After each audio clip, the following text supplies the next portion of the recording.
Thank you for joining today. This webinar will begin in approximately 1 minute.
Hello and welcome to CFP Board's Experience FAQ webinar. Alex Torres, Director of Continuing Education and Experience, will cover the most frequently asked questions about the experience requirement for CFP certification, so you feel prepared and comfortable as you complete your path to certification. He'll start today with the pathways of experience.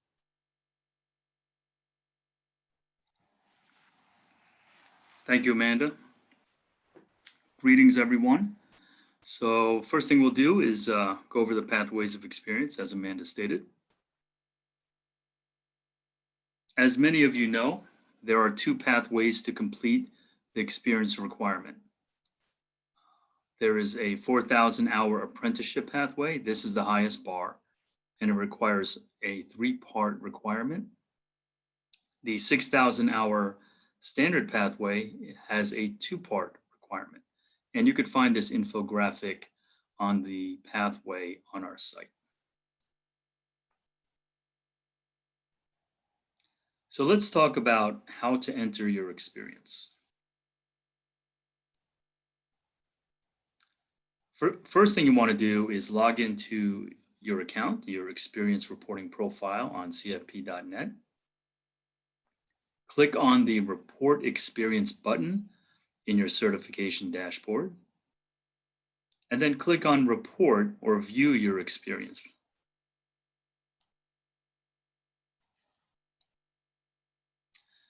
You can add experience to your reporting profile by clicking Add Experience. Then you can enter your position details. You will see 3 screens on which to enter information. So choosing your experience type. Choose the experience type that best describes what you do on a daily basis. And you can see on the listing here, there's a blue button. And if you click Show Help, it'll provide you some definitions for each type.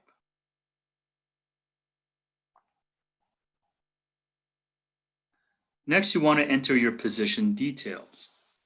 So enter your job information. Check the areas of the financial planning process in which you are involved. Enter the hours worked per week. And if it's applicable, acknowledge that the position is self-employed, pro bono, or volunteer.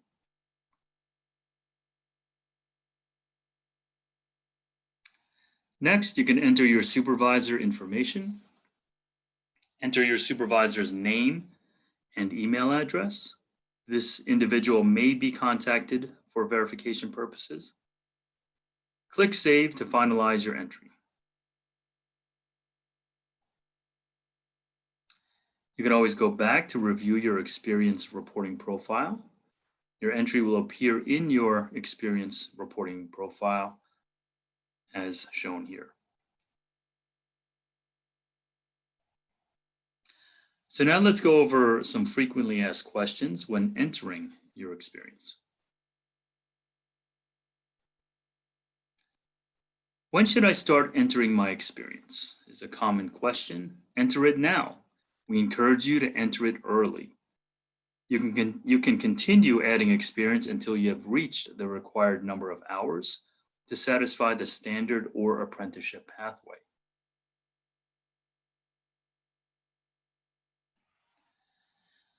Can I enter all of my experience hours at once?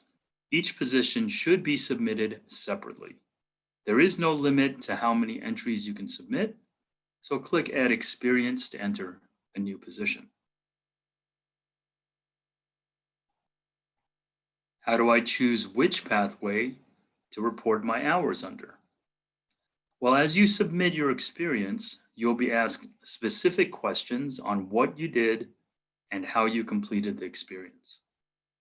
Your answers to these questions will determine the experience pathway that your entries align to.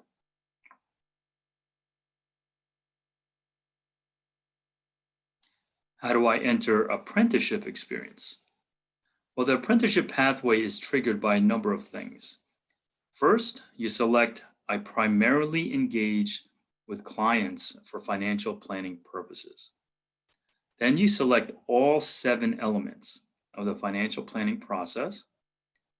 You enter your supervising CFP professional's CFP board ID number and verify they are certified.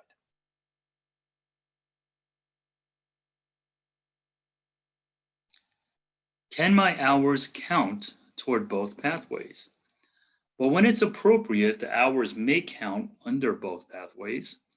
The apprenticeship pathway, as I mentioned earlier, is the highest bar to meet. All apprenticeship hours are counted toward the standard pathway.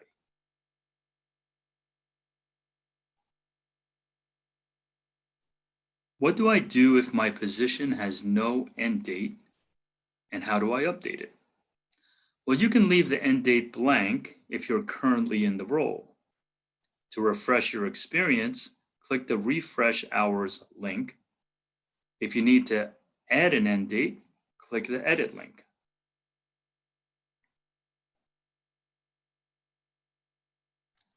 How many hours can I enter for one position? You can enter up to 40 hours a week. Your experience entries are calculated based on the start and end dates of the submission.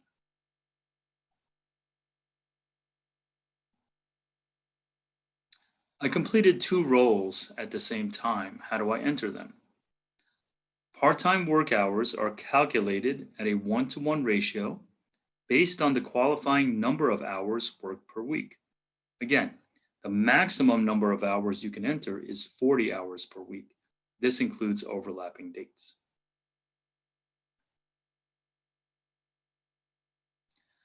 It is a common question. My supervisor no longer works at the company. What do I do? You should enter the position if you have another supervisor or a human resources professional available to verify your work experience.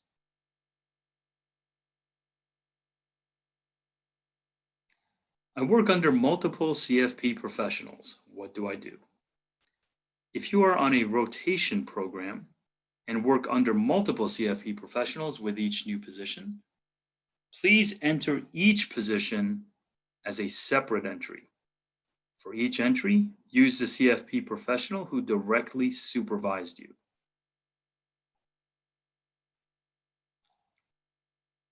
What happens if my experience is denied? If your experience is denied, the entry will remain in a denied status. You can always add entries after this. We do not amend or modify entries that have been denied.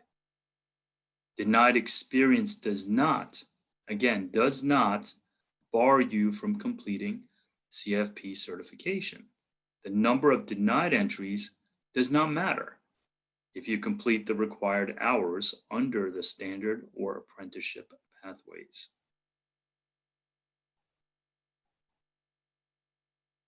I'm not sure if my experience will count. Should I still enter it? Yes, absolutely. There is no harm in entering work experience for review. We encourage you to enter any experience that may meet the experience requirement standards. How will I be notified when my experience is accepted or denied? Your experience profile will advise the status of your entries. The experience administration team, that includes myself and the rest of our team, will contact you within 3 to 5 business days if we need additional information from you. Our team will also contact you if the experience is denied, again, in 3 to 5 business days. Your experience reporting profile will indicate when you have met the 6,000 hour or 4,000 hour threshold. This is not something that you can email us and say, hey, have I met my experience requirement? It is all right there on your experience profile. That's when you know you have met the actual requirement.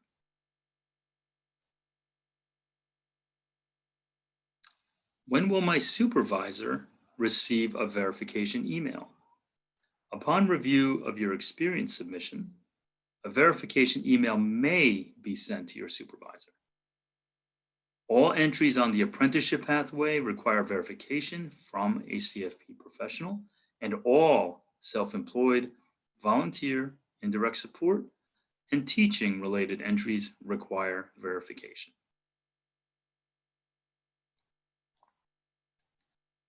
So how do we define volunteer and pro bono experience? Well, volunteer and pro bono work experience would need to meet the same requirements as any qualifying experience. This includes activities involving the delivery of financial planning services to individual clients, engaging with clients directly, supervising or supporting the financial planning process, teaching financial planning related courses, or participating in internships or externships.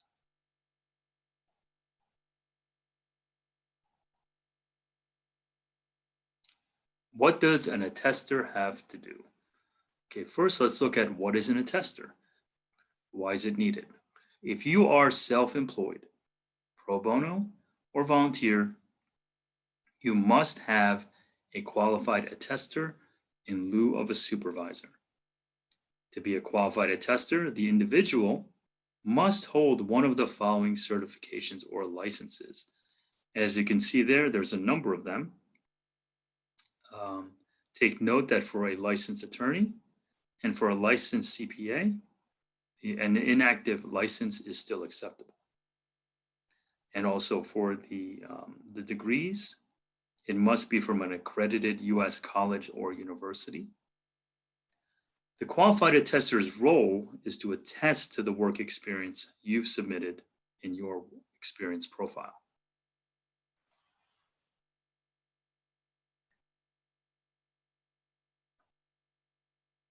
So where can I look to find experience? So we have two things here, the FPA virtual externship.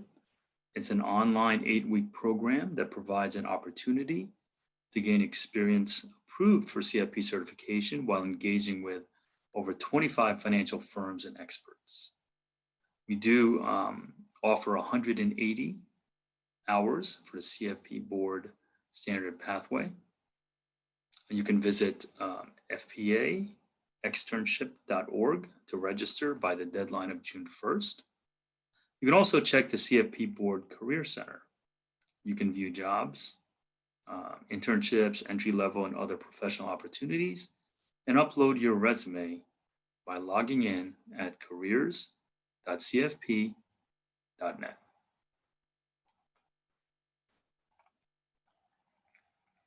As always, if you have any questions at all, please feel free to contact the experience team at experience@cfpboard.org.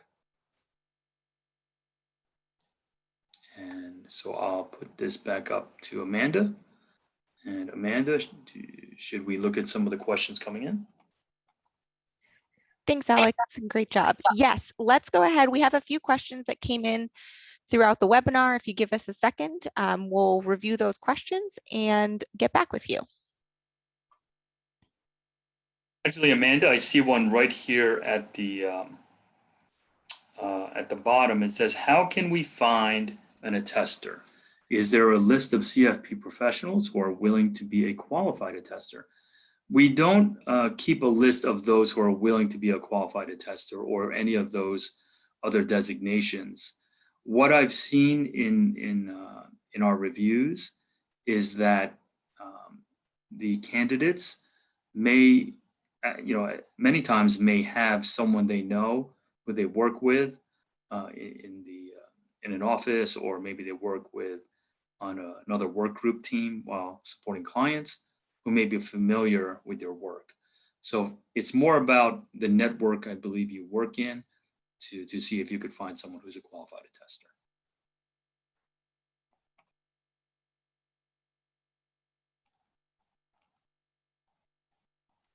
We have another question about seeing jobs that have been added to a profile, even though it was created years ago, and how to do that.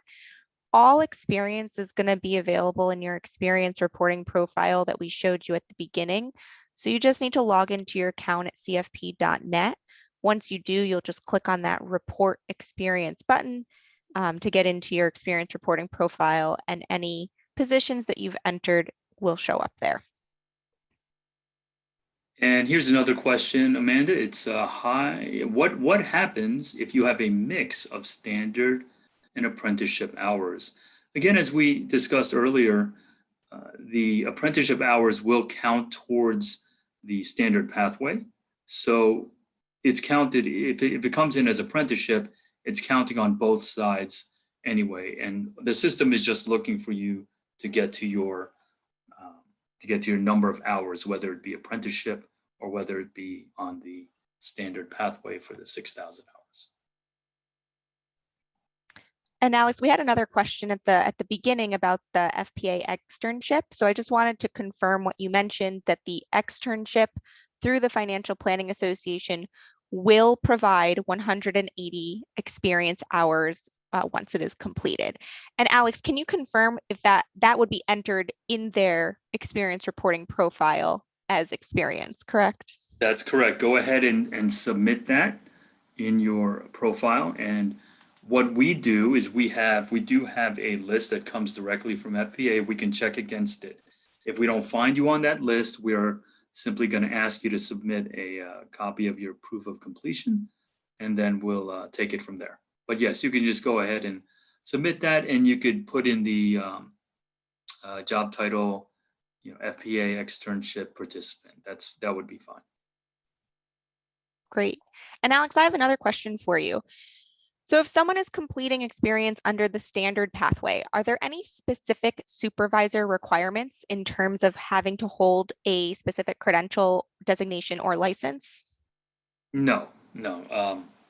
Under the standard pathway, your supervisor is your supervisor. That's the person who's able to verify that you did the work you said you did and selected those different elements of financial planning. That's what we look for. So we may or may not contact that person. And if we do, that person should be able to support what you have stated today, in that entry. I'll give you a very simple example. I was working on one a couple of days ago where someone had submitted like 40 hours of a week, and they selected, say four of the elements. When we did the verification with the supervisor came back and said, no, it was actually 3, and it was actually 20 hours or 25 hours, I think, at the time. So we have these conversations with the people you put in, who are supervisors, if we need to do the verification.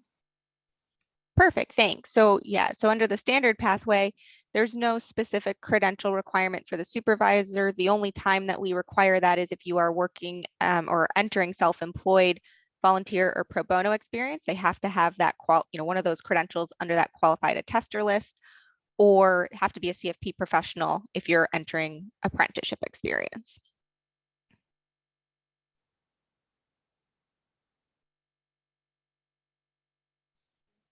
Questions? Let's see.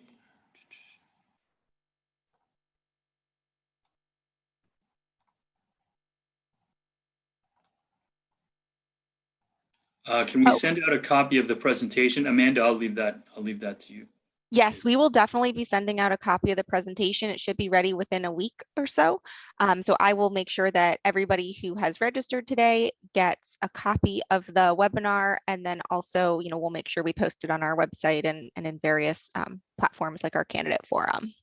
Oh, and let me quickly state, in the next month or so, Amanda will be creating a video that does show how to enter your experience, and that's going to be posted on the site as well.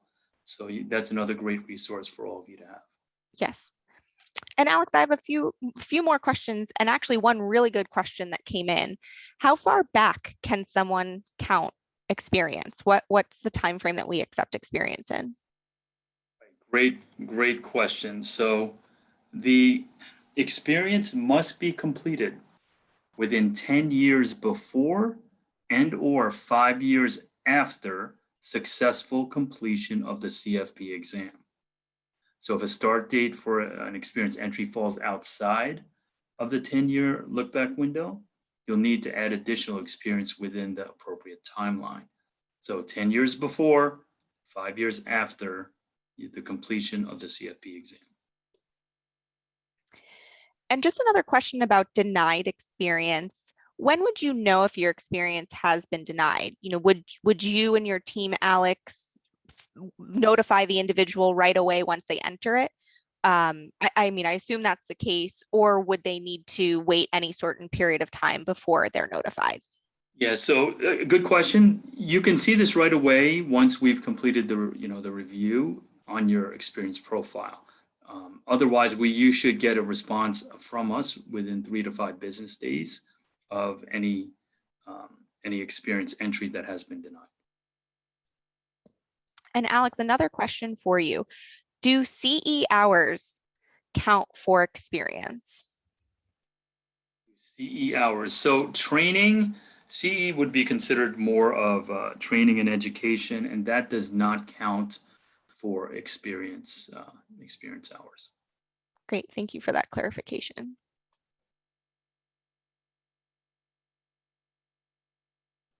I think I have a couple more questions before we wrap up. Alex, can someone enter experience retroactively? So say today they're going back to, enter experience that they completed within that 10-year time frame. They're allowed to go back and enter anything up to 10 years old, right? It doesn't matter. Enter everything. That's what we always say. Go ahead and enter it and leave it to us to review it. If you have any doubts whether something is going to hit within that time frame, just enter it. We will make that determination as to whether it's in or not. And there's a lot to that. It's kind of a moving target if you haven't completed the exam, and if you have a very good idea where that time frame is. Perfect. And just another clarification on the 40-hour cap per week.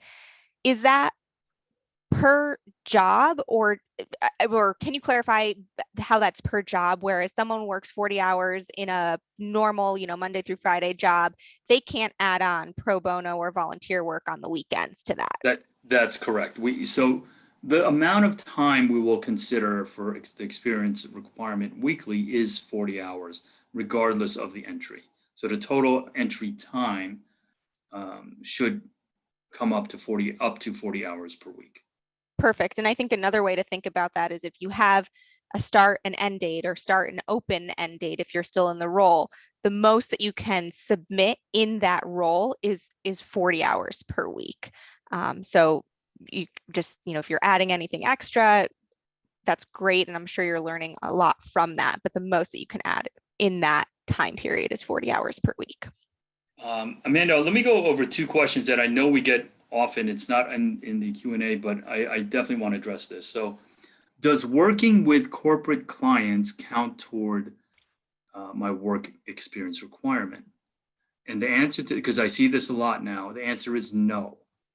Working with corporate clients is not qualifying experience.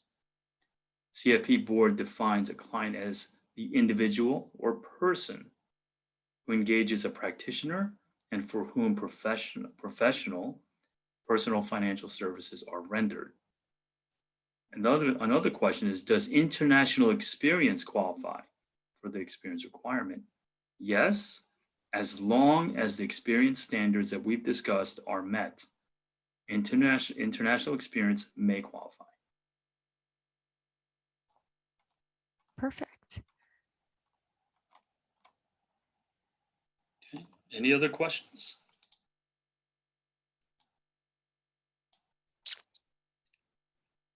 Let's take one last glance over before we wrap up.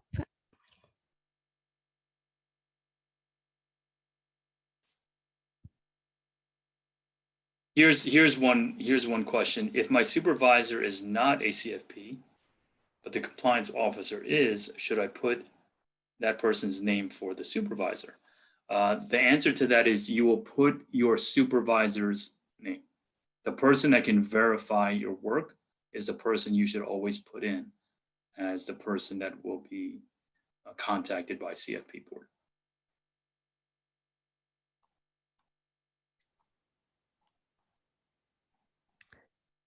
I have one more question for you, Alex. Can you just go over the extension period that you mentioned and when someone may want to ask about that? I'm sorry, the extension period? The 3-year extension after the 5-year window of taking the Oh, exam? yeah, I didn't actually mention that, but yes, so there's the 10 years before, 5 years after, and if you need, you can always ask for the 3 years after. And that's in addition to the 5 years after, you can ask for that extension. That's available. Perfect. And that's through the policy exception process. So it does need to be reviewed in order to determine acceptance of that 3-year extension. But if you do run up against that 5-year deadline after passing, we do have opportunities in place to work with you to make sure you can continue on in certification. Another question here. For the standard pathway, can the supervisor verifying your experience be a CPA? Again, as Amanda pointed out earlier, we're not concerned with the title so much on the standard pathway unless it's related to self-employed, pro bono, or volunteer. And it says, do hours performed as a tax professional as a CPA prior to CFP exam count for the experience? I'm glad you asked such a detailed question because I'm always going to give the same answer. Enter your experience. Just submit your experience and we'll take a look at it. That's we don't pre-qualify or pre-review the experience. We only look at it once it's entered into the system. I have another question that comes up time to time, Alex, that I've helped candidates out with before. Does overseas experience count? Yes. So the question I put up a little bit earlier is, and it's similar, does international experience qualify for experience requirement? Yes, as long as the experience standards are met, international experience can qualify. So yes, and this is more about, are all the other standards met within the pathways? That's what we look at the most, not so much whether it's overseas or your domestic. Perfect. I don't see any other questions currently. I'm sure that we've missed a couple today, but if there are any specific questions or specific questions related to your experience, please feel free to reach out. Alex, do you have any other questions that you see to answer? I'm just seeing in general a lot of, can I get the resources? Where's a qualified tester? Please go to cfp.net and click on the experience part of it under certification, getting certified. Then you will see all this information right in there. We actually have another set of FAQs in there that you can also look at. So feel free to check our site. And again, the experience@cfpboard.org email is up, and feel free to email us there as well. And if we did miss any questions, we'll make sure to try to address those afterwards. If you did submit a question. We definitely, again, like Alex said, we appreciate you attending our webinar today. If you have any questions, please feel free to reach out to experience@cfpboard.org. We are more than happy to help you. And this webinar will be available in about a week. We will send this out to everyone who registered today and also make sure that it gets posted on our website. But please, again, reach out if you have any questions, and we hope you have a great rest of your day.